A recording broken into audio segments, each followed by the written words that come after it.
తెలుగు సినీ పరిశ్రమలో రాజశేఖర్ జీవిత దంపతుల గురించి పరిచయం అక్కర్లేదు. యాంగ్రీమెన్ గా, ఫ్యామిలీ హీరోగా ఎన్నో హిట్లు ఖాతాలో వేసుకున్నారు రాజశేఖర్. ఆయన వారసత్వాన్ని కొనసాగిస్తూ సినీ రంగంలో అడుగుపెట్టారు వారిద్దరు కుమార్తెలు శివాని, శివాత్మిక. నటనపై ఆసక్తితో పాటు మరోవైపు స్టడీస్ ను సైతం కొనసాగిస్తూ ప్రత్యేక గుర్తింపు తెచ్చుకున్నారు ఈ సిస్టర్స్. కాగా 2019లో విడుదలైన దొరసాని చిత్రంతో హీరోయిన్ గా తెరంగేటం చేసింది శివాత్మిక. తన తొలి సినిమాలో మంచి అభినయం చూపించి సైమా ఉత్తమ నూతన నటి అవార్డును గెలుచుకుంది. ఈ సినిమా కమర్షియల్ గా పెద్ద హిట్ కాకపోయినా శివాత్మిక నటనకు మంచి ప్రశంసలు దక్కాయి. ఆ తర్వాత తెలుగులో పంచతంత్రం, రంగమార్తండ వంటి సినిమాల్లో నటించింది. తమిళ చిత్రాలు ఆనందం, విలియధుం వీడు, నితం ఓక్వానం వంటి సినిమాల్లో నటిస్తూ కాలీవుడ్ లోనూ రాణిస్తుంది ముద్దుగుమ్మ.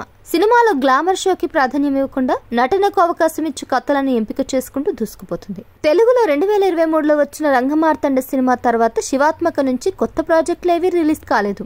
ఈ క్రమంలోనే తాజాగా ఒక ఇంటర్వ్యూలో పాల్గొన్న శివాత్మిక ఆసక్తికర విషయాలు బయటపెట్టింది. సినీ పరిశ్రమలో టాలెంట్ కంటే సోషల్ మీడియా ఫాలోవర్స్ ఎక్కువ చూసే పరిస్థితి ఉందని షాకింగ్ కామెంట్స్ చేశారు. తనకు ఇన్స్టాగ్రామ్ లో ఫాలోవర్స్ తక్కువగా ఉండడంతో కొన్ని సినిమాల నుంచి తీసేశారని వెల్లడించింది. తన స్థానంలో ఎక్కువ ఫాలోవర్స్ ఉన్న వారిని తీసుకున్నారని చెప్పింది.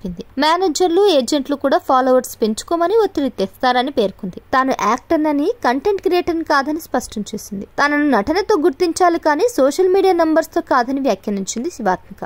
మరోవైపు శివాత్మిక తన ఫ్యామిలీ బ్యాక్గ్రౌండ్ ఉపయోగించుకోకుండా ఎదగాలనుకోవడం పట్ల ప్రశంసలు వస్తున్నాయి. నటనతో పాటు విద్యను సమపాలల్లో కొనసాగిస్తుండడం పట్ల మంచి కామెంట్స్ ఇస్తున్నారు నెటిజన్లు. ఇక రాజశేఖర్ మరో కుమార్తె శివాని రాజశేఖర్ 2021లో అద్భుతం సినిమాతో హీరోయిన్ గా తెరంగేటం చేసింది. తెలుగుతో పాటు తమిళంలోనూ కొన్ని సినిమాల్లో నటిస్తూ ఆమె కూడా తనదైన గుర్తింపు కోసం శ్రమిస్తోంది. ఇంతకీ ఈ ఇద్దరు సిస్టర్స్ లో మీకే హీరోయిన్ ఇష్టం? కింద కామెంట్ చేయండి.